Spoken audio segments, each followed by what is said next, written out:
आज डिसेम्बर मास 29 तारिख शुक्रवार आज चलचित्र निर्देशक रमानंद सागरଙ୍କ जन्मदिन। आज हिंदी चलचित्र अभिनेता राजेश खन्नाଙ୍କ जन्मदिन। आज मंगोलिया स्वाधीनता दिवस।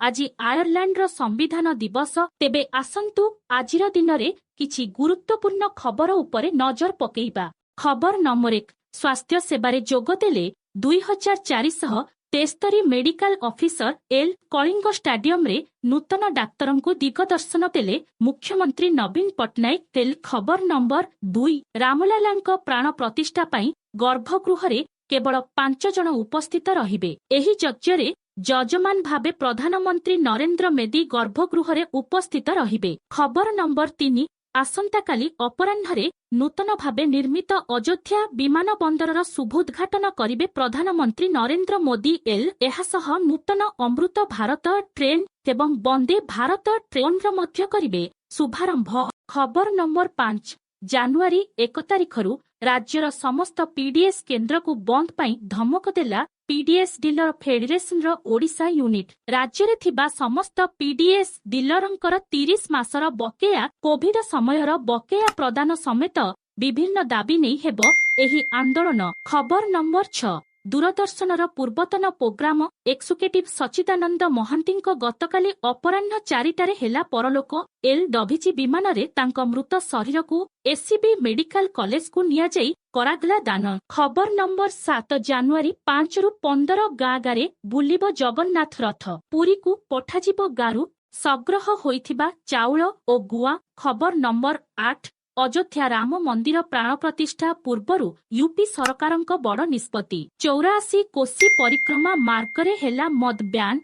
खबर नंबर 9 राज्य रे आउ 3 कोरोना पॉजिटिव चिन्हट। देश रे दिनकरे 692 संक्रमित चिन्हट। 24 घंटारे गला 6 जनक जीवन। एपटे दादन श्रमिकंक यातायात को नहीं गंजाम रे बढ़िला भय। खबर नंबर 10 रेलवे स्टेशन परे एबे अयोध्या विमान बंदरर हेला नामकरण।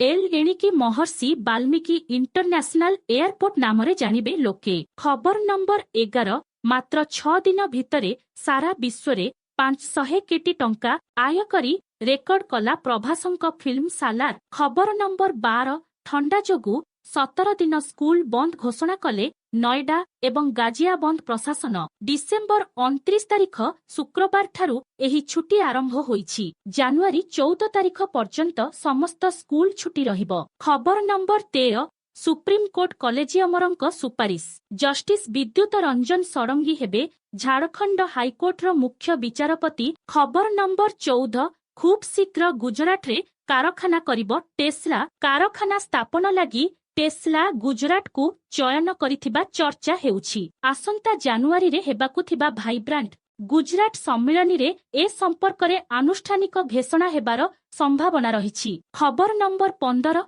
हरियाणा जमी दुर्नीति मामला रे बेआईन लेनदेनर तदंत करुथिबा प्रवर्तन निर्देशालय ईडी र चार्जशीट रे प्रथम थर पाई कांग्रेस नेत्री प्रियंका गांधी भद्रांक नाम हेला सामिल। खबर नंबर 16 राजस्थान क्याडर वरिष्ठ आईपीएस ऑफिसर नीना सिंह केंद्रीय औद्योगिक सुरक्षा बलर डीजी भाବରେ हेले नियुक्त।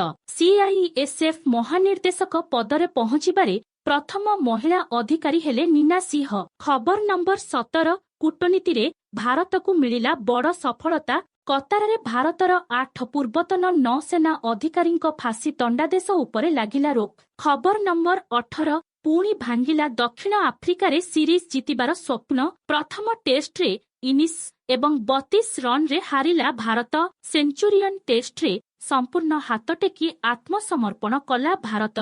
घरेई दल मात्र 3 दिन भितरे एक पाली और 32 रन रे जीति 2 मैच श्रृंखला रे 1-0 रे हेला आगुआ। आजिर शेष खबर वाईएसआर कवरेज दल रे जोगदेले टीम इंडियार पूर्वतन क्रिकेटर अंबाती रायुडू। गतकाली से आंध्र प्रदेश शासक दल वाईएसआर कवरेज रे जोग देइछंती।